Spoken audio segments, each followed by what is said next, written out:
good morning, good afternoon, wherever you are joining us from. My name is Lonnie Swain. I am a media personality and creative entrepreneur. I am going to be one of your hosts today. Also joining me is Cecily, if you want to introduce yourself.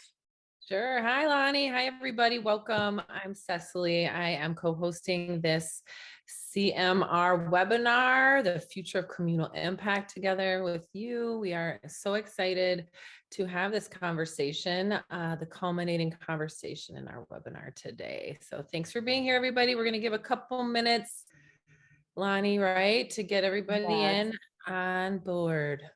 Yes, it's Friday. You know, sometimes it takes a little longer to get up and going in the morning. So we're going to give people a few minutes to join us, but we're excited to have this conversation.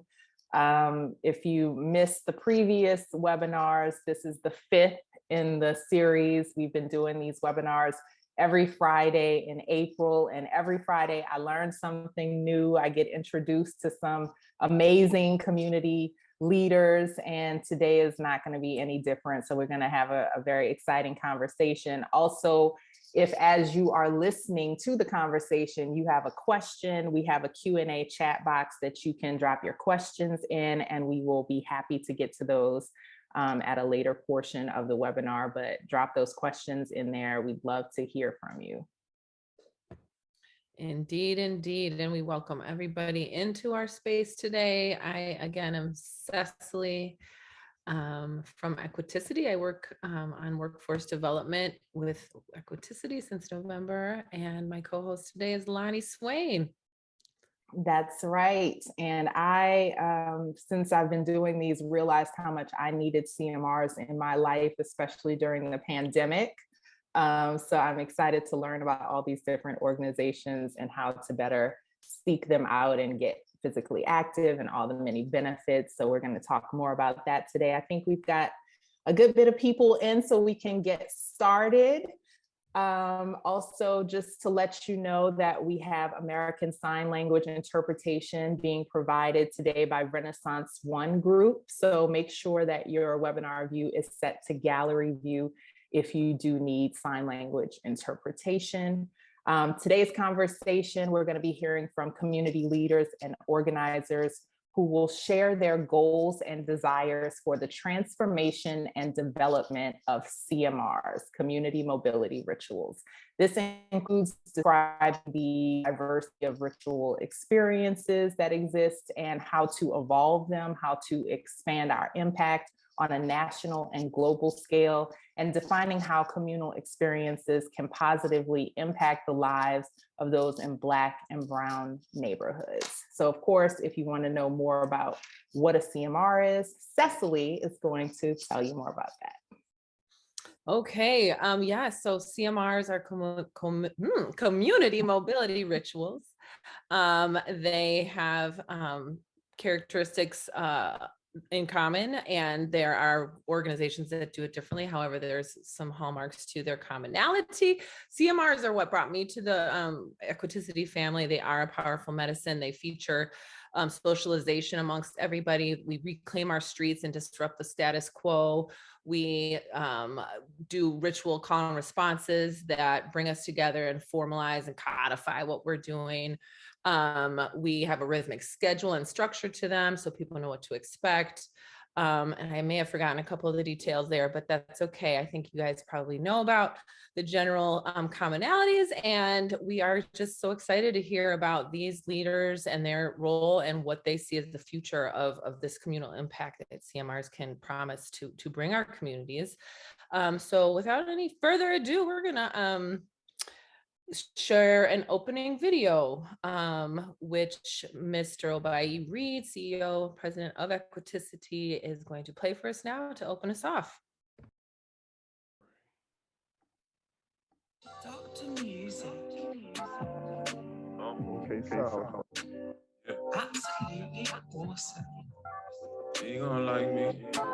You ain't gonna like me. You ain't gonna like me. You ain't gonna like me. Keep the same energy. Keep the same energy. Keep the same energy. Keep the same energy. You ain't gotta like me. You ain't gotta like me. You ain't gotta like me. You ain't gotta like me. Keep the same energy. Keep the same energy. Keep the same energy. Keep the same energy. You ain't gotta like me. You ain't gotta like me. You ain't gotta like me. You ain't gotta like me. Hating on the slick and you're running your mouth. You really got a problem, huh? I never did you nothing you ain't really deserve, but you feel like I'm wrong. Keep the same energy when you happen to run into me, dog. Don't switch it up if you gon' go back to how you was before. That ain't right, no.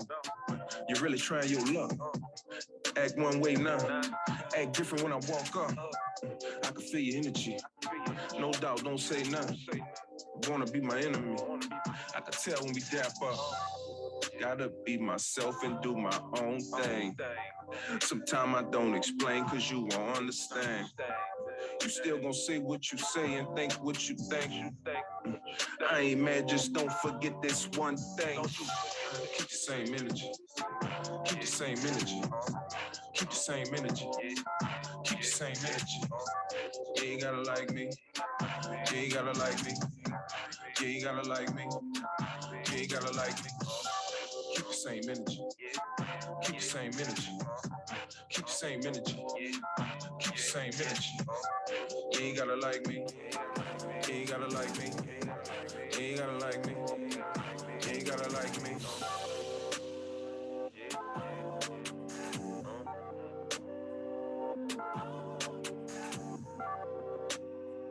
I believe that comes from Blake Owens. We will hear from him in a second. Great. We are promised and committed to keeping the same energy right now, going into the introduction of our panelists today, keeping it extremely energized because that was what we see in that video. That's what CMRs do. That's what you guys are leading. So let's start off with Dr. Ed Nixon of the Major Taylor Cycling Club of Chicago. If you could introduce yourself briefly, we would love to hear from you. Okay, I am not a thief, so it's Dixon, not Nixon. Okay. Okay. I'm Ed Dixon. I began the Major Taylor Cycling Club here in Chicago back in 2007. So we're, almost 13, 14 years old now. We have about 300 members, and our passion is to bring people to the streets, bring people to cycling, helping us stay in shape and giving back to our community. So we're having fun, we're making a living, but we're also making a difference. And that's how we honor Major Taylor. Right on, Dr. Dixon. Dixon. Thank you very much. Great. We will now go and hear from Danielle McKinnie of Southside Critical Mass. Hi, thank you so much for having me.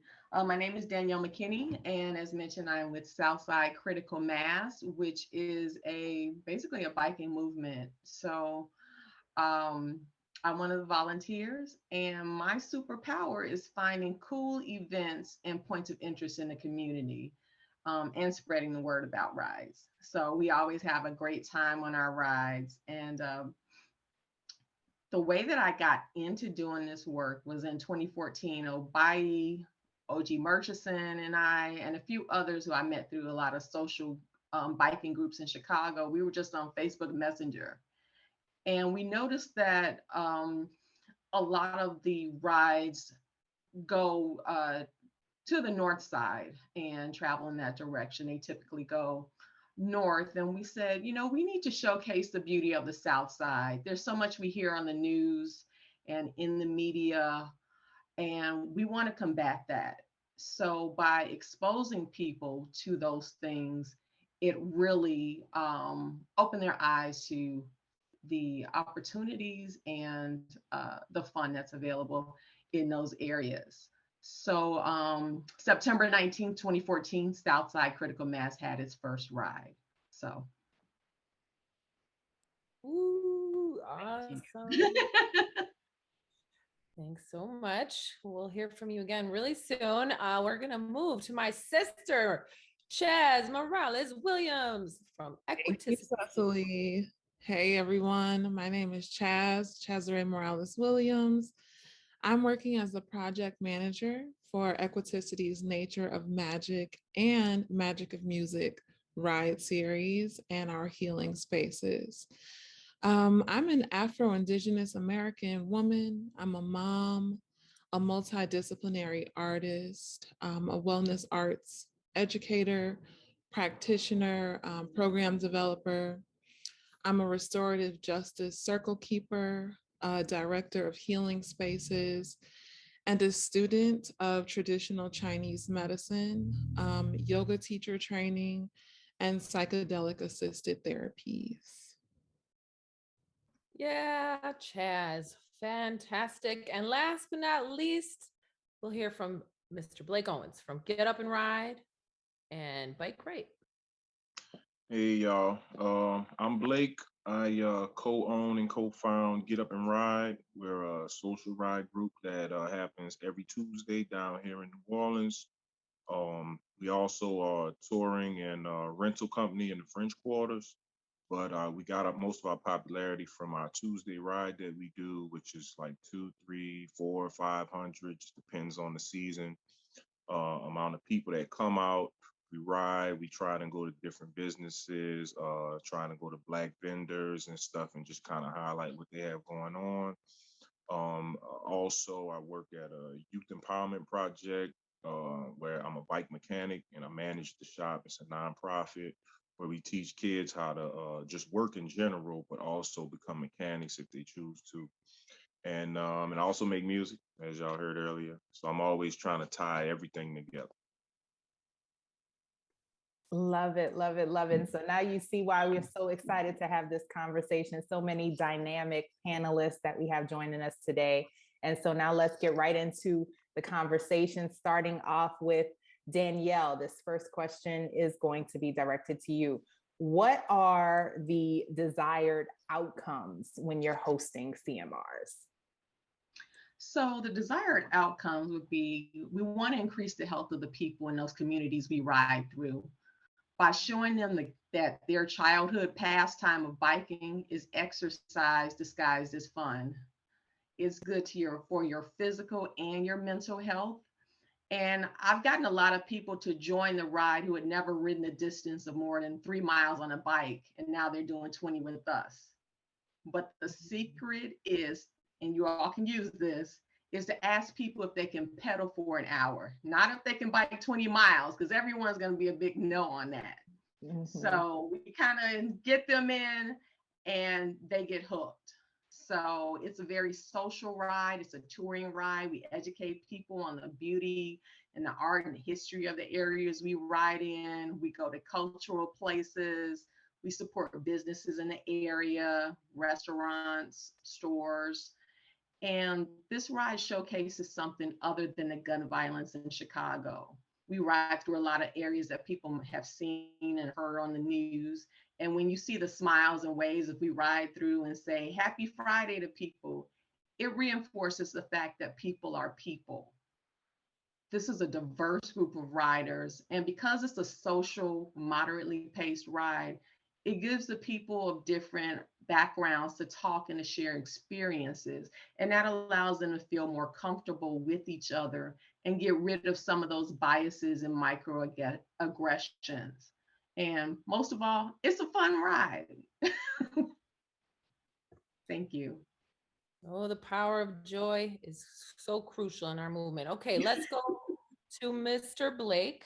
What do you see as the current impact of your community mobility ritual work, please? Yeah, so the biggest impact is just community. I noticed very early on when we started our rides in 2015, there was just a certain level of camaraderie that came with the ride. You know, we just had all these new faces that we became friends. I got friends that I met just through cycling that are some of my best friends. Also, another big thing that happened in New Orleans recently that I think we had a lot to do with is the infrastructure. They're changing a lot of stuff down here as far as biking. adding lanes, adding protected lanes. And none of this really came up until they saw the influx of just social riders right around 2015, 2016, when we started doing what we were doing. I think that was huge. Um, and then just in general, highlighting other small businesses, highlighting Black companies. And then it's become a thing that's really like a part of tourism down here in New Orleans now. You know, it's been going on for a while. A lot of people come in town to do it now. So by us really being that first group that did it, you know, it was a lot of Black people that decided to do the same thing, start their own business. So just like that, we've added new businesses and employment for companies that didn't exist. And yeah, I can go on, but it's so many different legs and arms, you know, that just kind of, you know, benefit from just the entire thing. Awesome. Thanks so much, Blake. And I personally am originally from New Orleans, so I have witnessed the impact that Blake has had in New Orleans and all the riders, and as you saw on the video, and it's like really beautiful to see. The next question is going to Ed. How do CMRs help reduce violence in the neighborhoods? A big one. Yeah. One example is our ride upcoming tomorrow. Okay, so we'll start in one suburb and we'll ride along a trail, maybe 2 or 3 trails, and we'll go 3 or 4 suburbs away. We may have 50 or 60 people on that ride, and those people are all riding at different speeds. So some of the folks will fly ahead and they'll be at the end in an hour, and some of the folks will go much more slowly, so they'll be at the end in an hour and a half. At the end of the ride, we eat donuts. We turn around and come back. Okay, so all those cities that we went through, there's all these people on the trails, on the road, they're stopping, they're talking, they're chatting. Just the presence of those peoples of those persons on bikes, on the path throughout the city, it livens up the downtowns. People come out and see us. We have all these fancy bikes and fancy clothes. People come out and say, "Hey, how you doing?" Blah blah blah. So when there's that kind of crowd going through, it generates attention. It generates a mood of happiness, and all of that makes the streets safer because folks who want to commit crimes don't want to be around a whole bunch of people who are having fun. And so each time we do these rides, we try to make them as inclusive as possible through neighborhoods, through trails, sometimes through streets, but almost every time we go through multiple cities. And that process is what creates community, creates interest, etc., and makes the streets safer. Thank you. All right. 3 cities. I love that endurance. You guys are amazing. We're going to go and talk a little bit to our friend Chaz. And this goes into a different type of topic. Chaz, how do we incorporate healing into our community mobility rituals? Yeah, so a ritual is a practice and action observed regularly and consistently. So we aim to incorporate healing into our community mobility rituals by creating consistent and sustainable environments that are conducive to healing. We play music, we play with music, movement and access, and in spaces that are big enough to hold our fullness. So for example, we get people outside and attuned with nature. And this plays with our relationship with natural elements. So utilizing natural elements as tools to aid practices. For instance, contact with grass and dirt is grounding.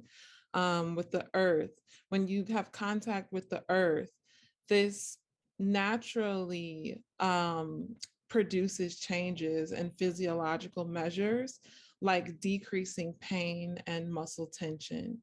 And through contact with elements like water, be it through large bodies of water or droplets of rain, this can inspire a sense of purification, flow, receiving, and regeneration. So when our bodies and our minds and our energies and our environments are safely attuned to individual and communal freedom, connection, exploration, curiosity, a natural unfolding becomes possible. And anthesis, which is my word of this year, is a flowering period of a plant and the natural opening of a flower bud. And to me, that is where magic and healing happens. And I feel that that's what we do when we create our CMRs. We're creating the space and opportunity and TLC that our communities need to heal. Love that. Thanks so much, Chaz. And now that's speaking to like healing on a physical and emotional level, but there's also some physical benefits to these CMRs. And Blake, if you could tell us how your CMRs have impacted physical health. Yeah, definitely. I mean, well, the obvious one is just, just riding, I mean, it helps in so many different ways, heart health, um, weight loss. I see a lot of people who may have issues walking, some of my older friends who but can ride a bike like, like you would never know, just because it's just less pressure on joints and stuff. And then you have other things that are more mental, like decreased stress. There's just a certain feeling of just joy when you're on a bike, and like it just, to me, just helps you all around. It just, when I bike to work, I have a better day than when I drive to work. Just prevention or management of a disease or a condition that you might already have. Once again, the list goes on and on. But just in general, just a much better mood and feeling better. Especially if you're not in a position to lift weights or go to a gym. You can just get it in every day. Does any panelists wish to also take up the impact of their own health or of CMRs on their own health? I know we have a lot of seasoned people on here. Anybody else want to talk about this question really quick? My doctor told me whatever I'm doing to keep doing it because my resting heart rate is 60. Okay, so when your resting heart rate is below your age, you're in pretty good health. So for my own health, I ride. Looks like it's working. Well, for me, it's definitely helped with weight loss. During the pandemic, I've been able to get out, like, because I've been working from home. So after I get off work, I'm able to ride, and I've lost 20 pounds since the pandemic started. So it works. Yeah, I'd like to chime in as well. So pre-pandemic, I moved around like a mad woman, and this was driving, and I'd be driving from in one day all the way from the south side of Chicago all the way up to Evanston, and I'd spend like 14 hours a day just moving around the city and doing different things, and that took a massive toll on my body. And then the pandemic gave me the opportunity to slow down. And in that change of pace, I didn't really like know what to do with myself. So becoming aligned with Equiticity and the CMRs has really helped me embody like in my physicality and learn what it is to like really play with my energy in nature, especially walking. Like our walking tours is so healing and grounding for me. And then It was the beginning of this year for our MLK ride that I actually like got on a bike after not riding for years with so many people. And not only was I experiencing the physical benefits, but being amongst so many community members who were engaged and excited and enthusiastic and really caring and concerned about the person next to them really deeply impacts me.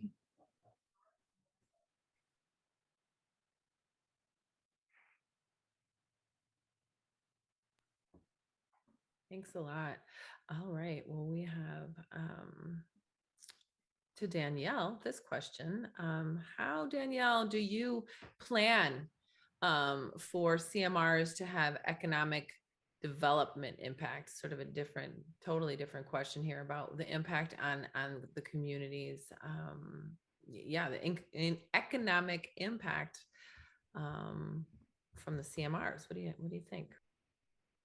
So our economic impact is that we support businesses in the communities that we ride in, and we ride in a lot of in underserved communities, and you know, we support the businesses in those areas. So we go to stores and we go to events, and when people go to a business with us, they return later with friends because these businesses have something special that they're selling. So and food and other things that people are like, this was really good. I've got to bring my family back. So it's just like, it's sort of like each one's teach one, because they just keep bringing people back and just enjoying it and making posts about different things, and just really people like the different things that we go to. So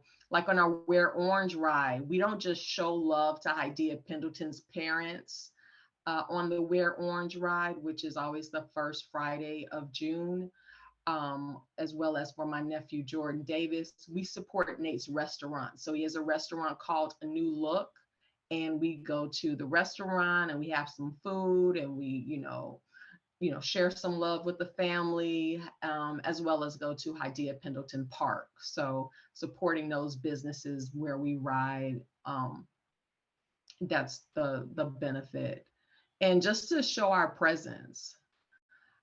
Also, it affects jobs because we get people on bikes that ordinarily may not ride or be aware of the distances that they are capable of going. When we show them that they can do further distances, it exposes them to the fact that biking can be a form of transportation to get them to that job or bridge that gap in transportation in those underserved communities. And that empowers them to take jobs in areas they never explored before due to previous transportation limitations. Thank you. Thank you, Danielle. All great points of impact for CMRs that, ordinarily you might not think about. One of the biggest benefits I would say for me and my health with CMRs is just the accountability and the support from that community, because at home by myself, I might be like, oh, I can only do this for 5 seconds. But when I have other people doing it with me, it's like, okay, we can do this together. That's that motivation that I need.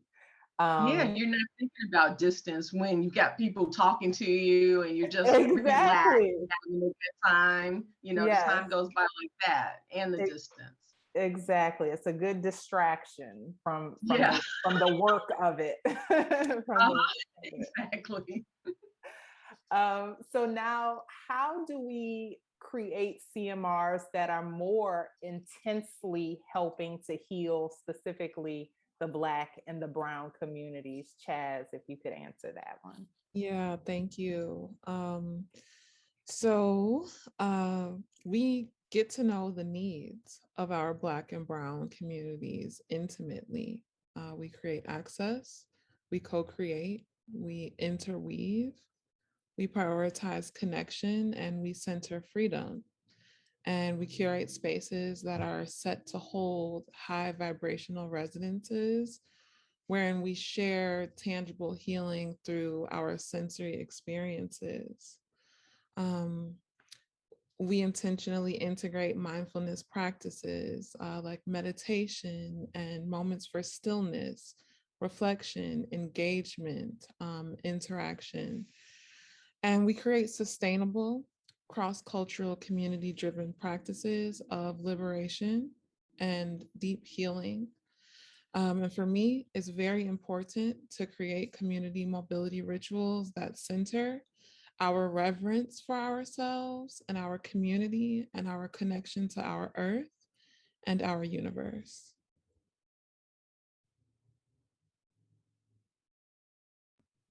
So much to think about in that answer. I feel like I want to ask follow-up questions, but maybe I can urge anyone in the audience right now to please go into the Q&A box and put any questions that are coming up for you about anything that we are hearing in our panelists. Amazing feedback here. So don't be shy there.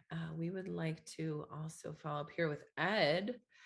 Ed, let's talk about advocacy policy question. How do we move those who make policymakers to really understand the impact of CMRs and then more actively support the work that we are doing?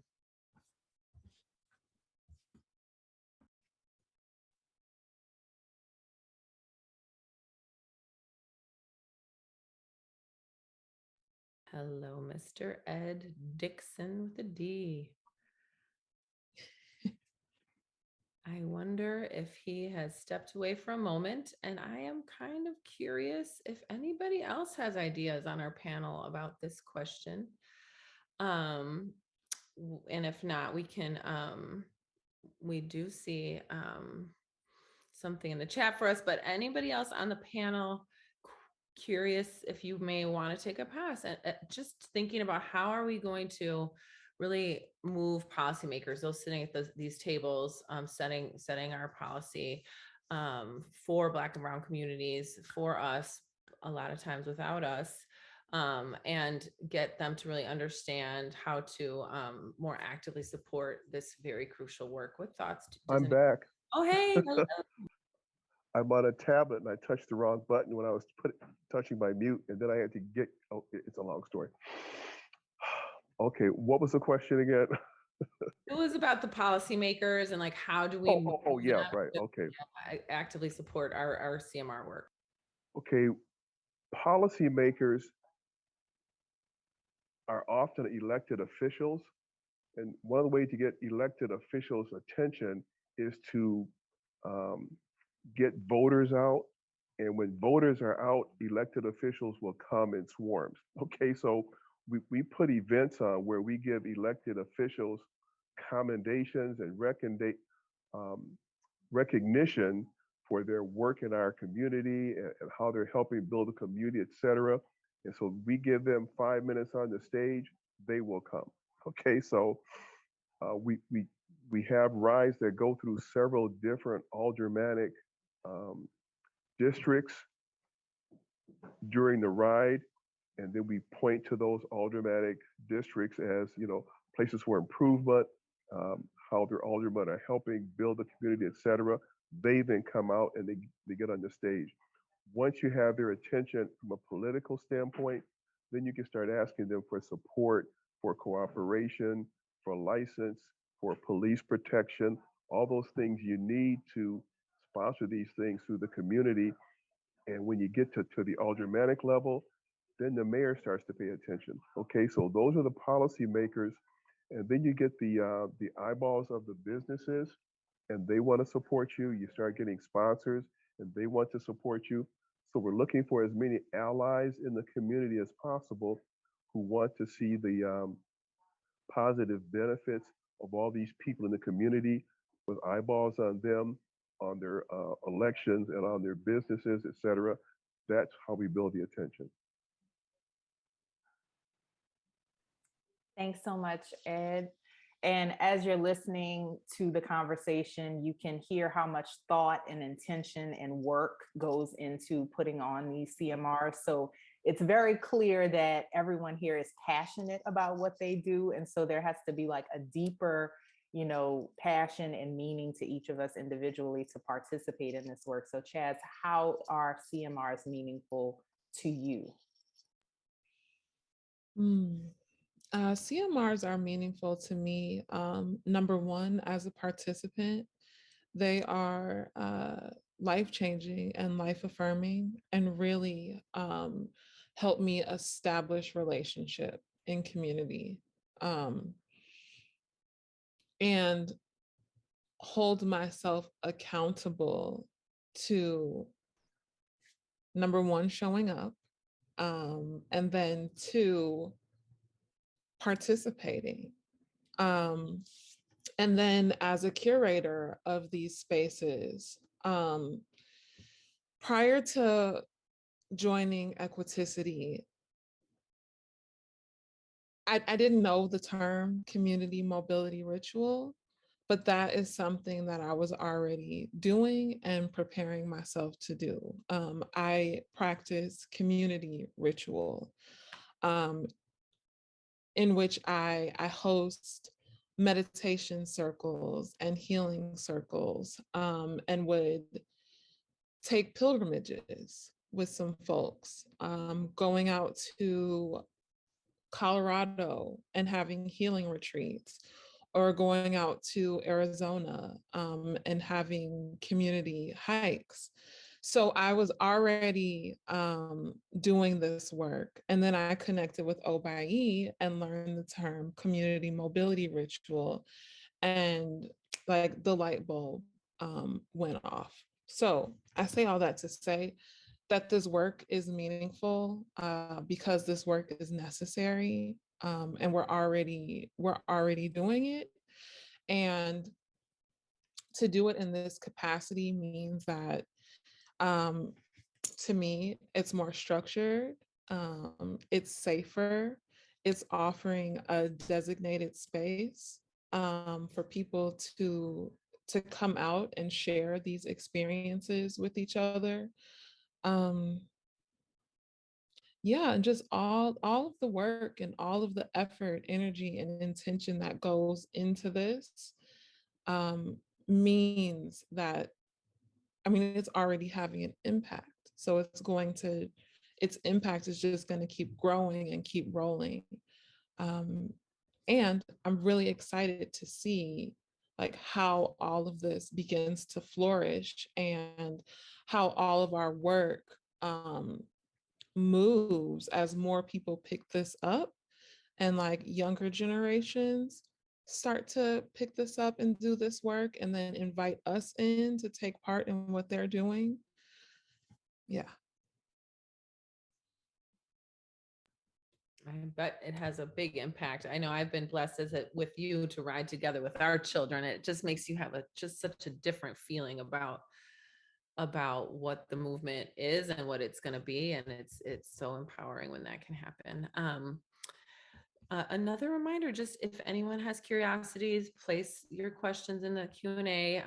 We have time to address them today, so this is wonderful. But we have some other panel questions already ready to go. And so this goes out to Ed. Ed's still here. Excellent. Ed, in terms of expansion, what are some ways you have ideas about that we can grow community mobility rituals in cities and neighborhoods across the country and even the world? What about expansion? How do we do that? Well, in terms of our club, for example, once you start looking around, you realize that there's lots of other people out here who are doing the same or similar things. And so there's lots of organizations that let you network and connect with these people around the country. And once you start connecting, you say, hey, you're doing what we're doing. When is your next event? Well, our next event is the Metropolitan Atlanta Cycling Club in Labor Day. There's going to be 4,000 people there for this event. Really? Let's go. Okay, so our club has what we call bikecations. And now it's become a nationwide ritual where clubs from around the country go to other clubs' events. And in the process, they take sometimes 10 or 20, sometimes 40 or 50 people. And this begins to get the attention of the press and the attention of the radio and TV. And so that magnifies the effort. So by the fact that we're going to Atlanta in September with about 100 people, the press is there, the mayor is there, the police are there. So everybody knows what's going on. So it magnifies the effort, it makes the effort safer. And then the commercial businesses say, you're going to have 4,000 people where? Okay. And these are upper middle class people. I think I want to be there.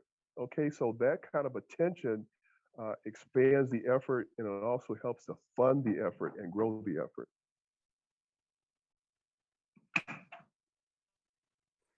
Thanks so much, Ed. And now a lot of us are in cities that have a lot of rich culture, Chicago, New Orleans. Blake, how do you infuse the New Orleans culture into your CMRs, and what has that impact been? Well, New Orleans is real big on tourism. That's that bread and butter. And basically what we've done is just injected ourselves in the tourism options. And really what it does is it just brings more attention, like Ed was saying, to what we have going on. By our thing being weekly, there's always a chance to promote it, on a weekly basis. And we try and show people a way, a new way to see the city, that also involves mobility, that you also can benefit from while still getting the pleasure of, being in a city you like and doing the things you do. We're always coming up with themes. Everything we do has to have some type of theme or some type of connection to what's going on with the city, just to kind of keep that culture present. And New Orleans is heavily gentrified right now in every way, shape, or form, from property to culture. So we always try and preserve like what's true in New Orleans within our rides. Majority of our people are all locals, just to kind of preserve, the true essence of New Orleans, um, and the true energy of New Orleans with real people from New Orleans. So yeah, we always just shifting and just paying. I find that instead of thinking too hard, just pay attention, and your answers will come to you on what needs to what needs to happen next, and what's the highest priority. And like Ed said, one of the things we do on Tuesday when we do have officials and people running for office, sometimes they reach out to us because they like to come out in the beginning before our ride and talk. So we make sure to kind of vet them a little bit and make sure we're giving the right stage to the right person. Not just letting them steal some votes because they see a crowd. Okay, folks, I have to interrupt. My dentist office is closing. He's throwing me out. I will try to get back on the call through Wi-Fi if I can, but right now he's closing and throwing me out. So I'm gonna get off the call and try to get back on. You don't have to go home, but you can't stay at the dentist. You can't stay here, right? All right, no problem. We'll see Can you. I piggyback off that last question? Yes. Absolutely. All right, thank you. So it's excellent to discuss the impact of infusion culture in CMRs, because with our Southside Critical Mass Ride, which are first Fridays from Hyde Park, the neighborhoods we ride in, we're able to showcase the beauty in that area. And it also piques interest and provides a living legacy that people can pass on, because we discuss the history of the things that we're seeing and get the opportunity to discuss how it's impacting us or how we are affected. we share our personal experiences. So we go to places such as the Dr. Martin Luther King Living Memorial, which is in a park here. We go to Cinco de Mayo Festival. So we get to explain the history of that. The Pullman Porter Museum, Hydea Pendleton's father's restaurant in Hydea Pendleton Park. So while we're at these places, we give the history and then we share our connection and allow others to discuss how these things have impacted them. And that's what gets people going back, because when they pass that place, they say, oh, I remember I was with Southside Critical Mass and we went to this museum and this is what I remember from it. And it just keeps on and on. People keep sharing those stories and those memories, and, opens your eyes to different things as well. Thank you. Awesome. You know what, Danielle, I'm wondering if you would also talk just a little bit more about what you had mentioned earlier about the Hydea Pendleton ride. Is so important, and just a little bit more about that history and about what that ride is about. You are muted, my dear heart.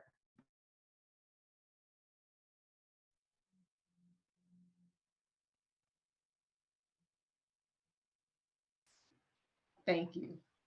So if you're not familiar with the Hydea Pendleton story, she was killed in January of 2013, and she was a high school student at King that had recently participated in President Obama's inauguration parade.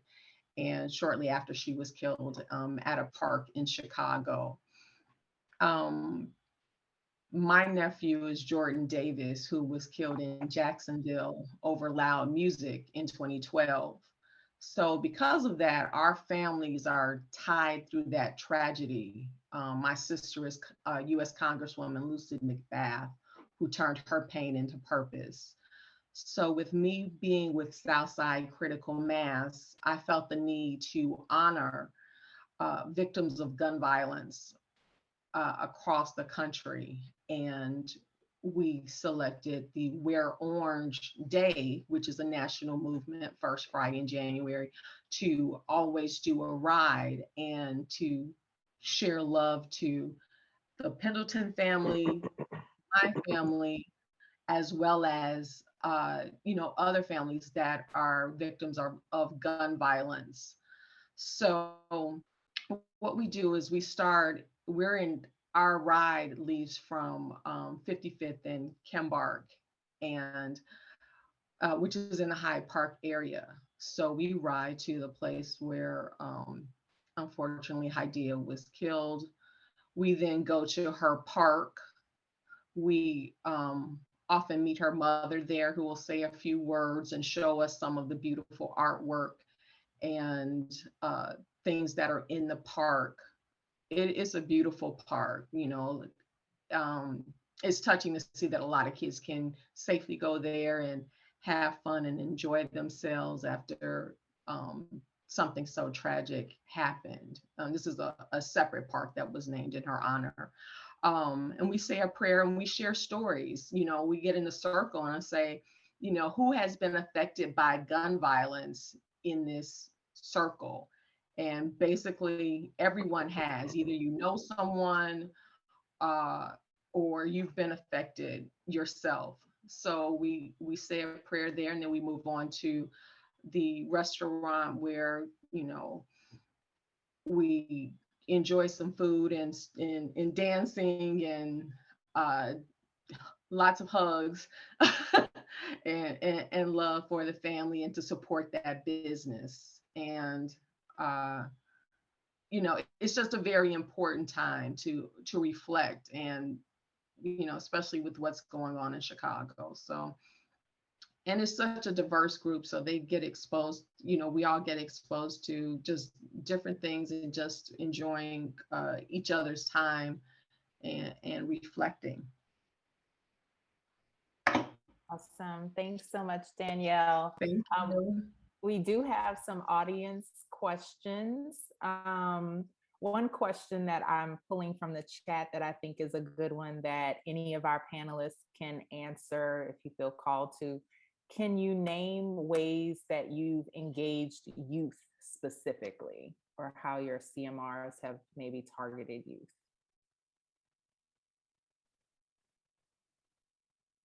I don't understand the question. How have your CMRs specifically engaged or targeted youth? Oh, that's wonderful. Can you name ways that you've specifically engaged the youth?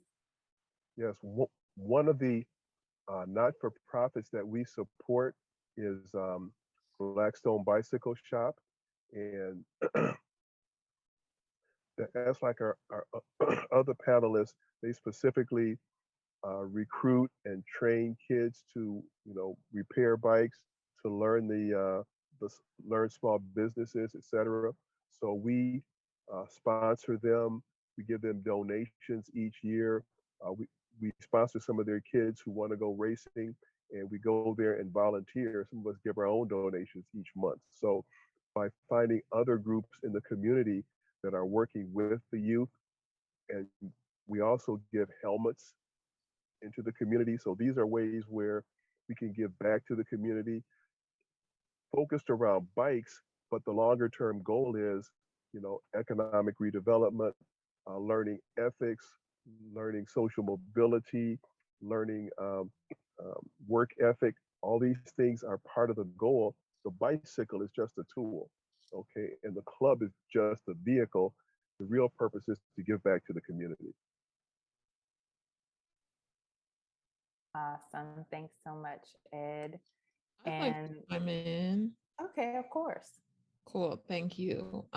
So with Equiticity, for our bike series, we bring in youth to help guide and navigate our rides, keeping everybody safe, directing traffic, all of those good things. And then we're about to kick off some programming in which we will facilitate programming where youth can build e-bikes and e-scooters.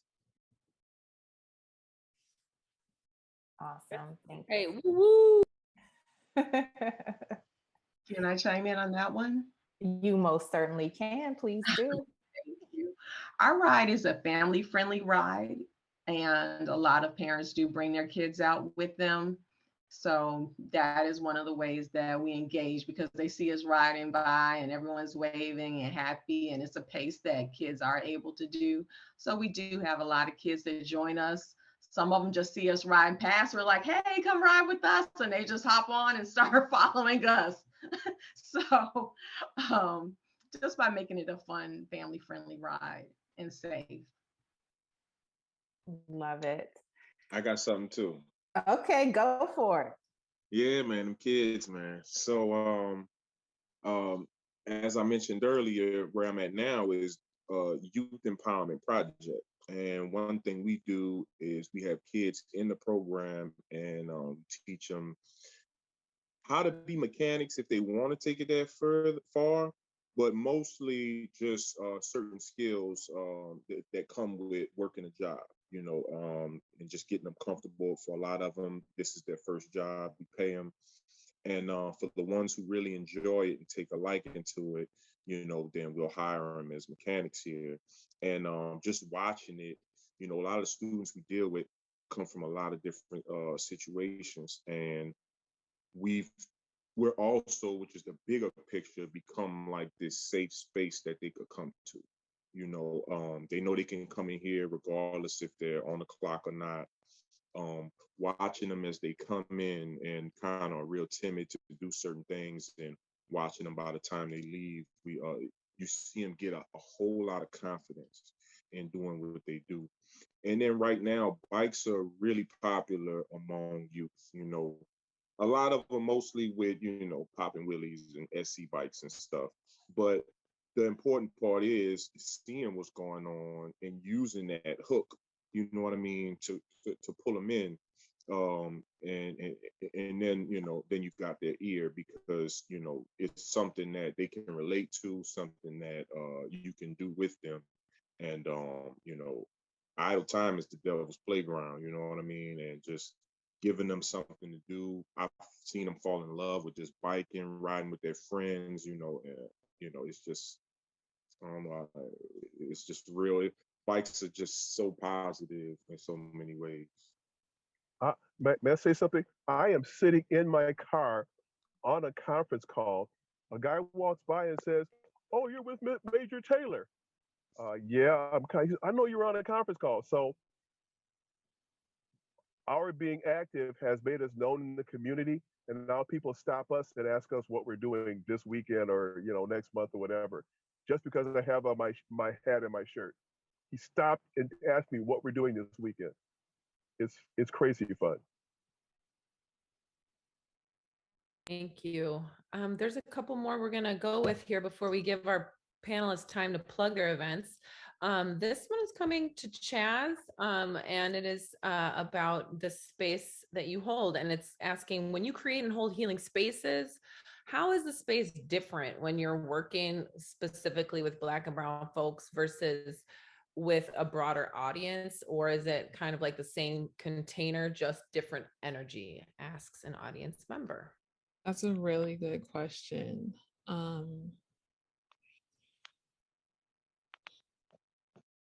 It's not the same container. Yeah, it's not the same container. I find that when I work with broader audiences, there is more, I find that it's necessary, or it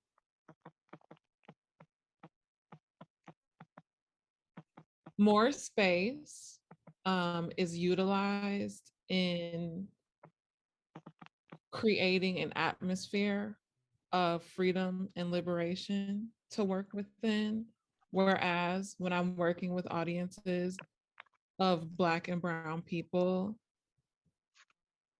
that space somehow amongst us is already set. And when we're not trying to navigate amongst ourselves our privilege and liberation and freedom, I think we're able to get to the core of what it is that we're trying to do. And then I find that, I'm not sure how to put this. I just find that, like, truly, the magic of the space unfolds quicker and more rapidly. And then whatever else is there to develop and unfold comes. And yeah, I'm not entirely sure how to like frame my answer, but that is my answer. And I just want to like wrap it up so it's cohesive. When I'm working with broader audiences that are not just specific to Black and Brown people, a lot of conversation comes up about privilege and what is freedom, what is liberation, how do we get to that? And we have to work with those things. When I'm working with Black and Brown people specifically, we already offer those things to each other innately. So that's not something that we have to navigate around. And then we just move to the next steps and get to whatever we're getting to. Wow. Thanks, Chaz. Sure. Chaz, could I just say something? Those of us who have Black and Brown grandparents know exactly what you mean, and you don't have to explain. I get choked up talking about it. I'll stop. Mm-hmm. Thank you. Big questions coming when we have no time left, unfortunately. We could continue this conversation for hours in and of itself. But if there are any unanswered questions that we haven't been able to get to from the chat, this is a great opportunity to segue into plugs so that you can contact our panelists directly. Yes, ma'am. So we will see right now from, if we could hear from Dr. Dixon. What's coming up? What do you want to plug, Doctor? You're muted, my dear. Go to our website, Major Taylor Cycling Club Chicago.com. And that's where we have all of our events, whatever's coming up, what we're doing, etc. It's there. So that's a place where anybody can see what we're doing, find us, support us, etc. Great. Thank you. Danielle, what are we plugging today for Southside Critical Mass? Hi, so Southside Critical Mass, we're first Fridays. We meet at 5:45 p.m. At 55th and Kimbark in Chicago. We're also on Facebook and Eventbrite. So you can find our rides there, and they're free. The Pendleton ride, can you say again the details? So that is going to be the first Friday of June. So I can get that date for you. Sorry. Nope. That is June 3rd, Friday, June 3rd. So we meet up at 5:45, like all of our rides, at 55th and Kimbark, which is Nichols Park on the south end. Thank you so much. Chaz, what are we plugging today? Yeah, I'd love to plug a few events coming up. We have our Go Hub Friday night series, May Ride series, Musicality of North Lawndale, Friday nights in May, meet 6 p.m., ride 6:30 to 8:30. We have our Nature of Magic walk series every second Sunday from May to October. We meet at 10:30 and then we walk from 11 to 12:30. We have a special event within that series on June 12th. We're hosting a workshop with MapLibs, and that specific day will wrap up between 2:30 and 3. And then one more series, our Magic of Music Ride series, is every fourth Friday from May to October. We meet at 6 p.m. We ride 7 to 9. So much. And I believe Blake had to step away. So if he comes back, perhaps he has a second to plug. But as we see here, we're clearly out of time. I do see that Sister Ya has shared in the chat, Lonnie, that they are having a Women's Health Networking social on May 21st, I believe, at the Black Star in Bronzeville. So that's another thing to be aware of. Awesome event. Everybody has promoted several things, so many ways to engage in this work together this season. So let's see. And Blake is back to plug. You're back just in time to promote any events coming up. Tell people how they can get in touch with you, websites, socials, all that good stuff.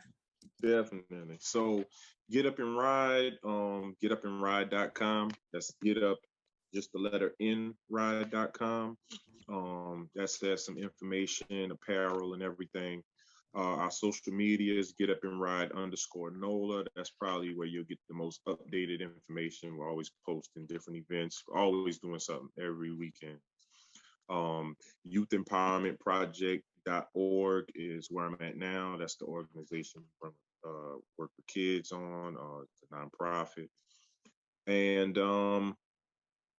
yeah, those are the two main things. But definitely, if you ever come to New Orleans, come check out. We're right in the French Quarter at 515 St. Louis, and we're just always trying to keep it interesting.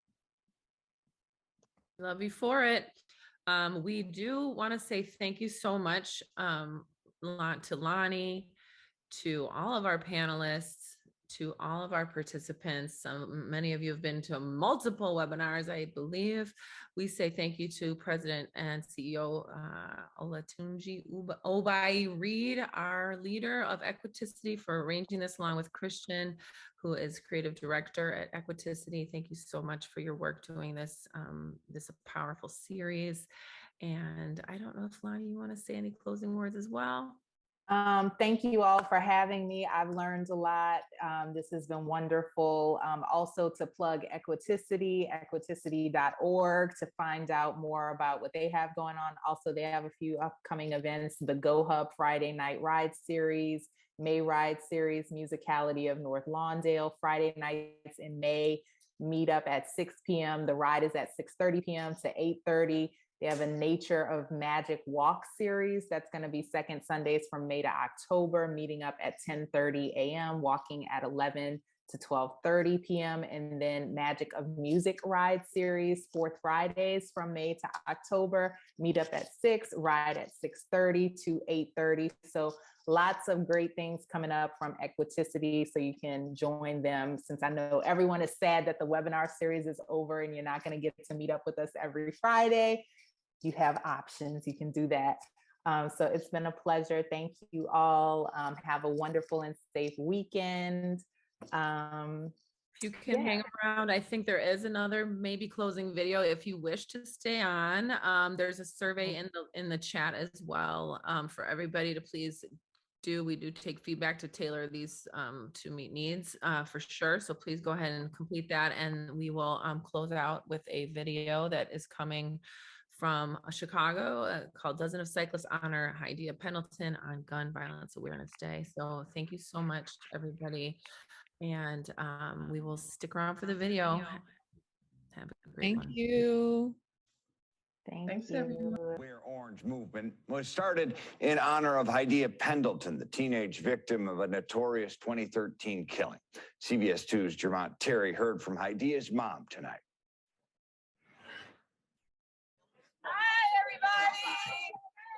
On a steamy Friday evening, a sea of orange fills Nichols Park in Hyde Park. Wear Orange Day is always the first Friday of June. The Chicago Southside Critical Mass Bike Ride Group prepares to pedal with a purpose. We want to make sure that everyone rides safely. Danielle McKinnie rallies the crew as they hit the streets to address gun violence in Chicago. We've got to fight even harder because now people are more desensitized to these shootings. Every day when I hear another one, it's like, oh, didn't I hear about that the other day? No, it's a different one. With the snap of their helmets, they cycle down 55th Street. I feel like I'm compelled to get out here and try to do something for the good. The first stop, Harsh Park. It's here in 2013 where Hydea Pendleton's life ended by gun. Someone shot the 15-year-old in the park a week after performing at then President Obama's inauguration parade. And cyclists like Bill Wood, it's a lot to take in, reflect on the toll Chicago continues to see with youngsters getting shot or murdered. We're out here riding bikes today. Kids should have the opportunity, no matter where they are across the city, to ride their bike freely without fear. More than 120 children under 18 have been shot so far this year in Chicago. Just this week, a gunman shot a 14-year-old walking in the back of the Yards neighborhood, and a 15-year-old was shot Thursday night on Lakeshore Drive. The cyclist arrived to the park named after Pendleton. Her mother is there to receive hugs as the community keeps her daughter's memory alive. Just kind of wanted to meet the cyclists out here and just tell you thank you, because I think it's just a beautiful tribute every year. And tonight, those cyclists are just returning here to Nichols Park. You can see that they're riding at night. The hope is and the desire that by riding in the neighborhoods, even at night, people will come to realize that all neighborhoods in Chicago should be free of violence. Reporting live in Hyde Park tonight, Jermont Terry, CBS 2 News. Thank you for sharing that. Mm-hmm. And I forgot to say thank you to our American Sign Language interpretation provided by Renaissance One. We appreciate you.